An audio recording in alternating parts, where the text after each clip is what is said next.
నల్గొండ జిల్లా మిర్యాలగూడ మండల శ్రీనివాస్ నగర్ లోని సంగం డైరీ వద్ద ఉద్రిక్తత నెలకొంది. డైరీ ప్రారంభోత్సవాన్ని పాడి రైతులు అడ్డుకున్నారు. దీంతో డైరీ సిబ్బందికి పాడి రైతులకు మధ్య వాగ్వాదం జరిగింది. గతంలో వీటీ డైరీ సంస్థ బకాయిలు పడడంతో బ్యాంకు అధికారులు సంగం డైరీకి విక్రయించారు. దీంతో తమకు పాత బకాయిలు చెల్లించాలంటూ రైతులు ఆందోళన చేపట్టారు. బ్యాంకు అధికారులు సంగం డైరీ యాజమాన్యం కుమ్మక్కై దొడ్డిదారిలో డైరీ ఫామ్ ను చేజెక్కించుకున్నారని ఆరోపించారు.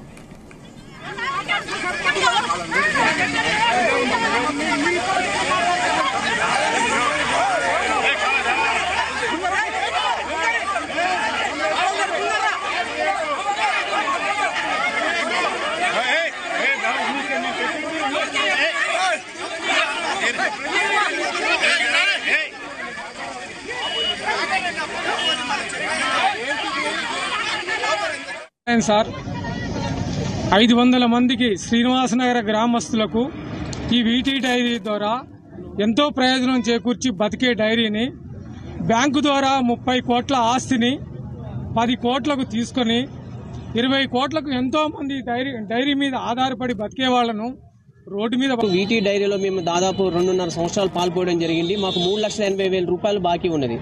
అకస్మాత్తుగా ఈ రోజు ఏదో నరేంద్ర గారంట వాళ్ళు ఏదో కొత్త డైరీ సంగం డైరీని ఓపెనింగ్ అని తెలిసి ఈ రోజు ఇక్కడ రావడం జరిగింది.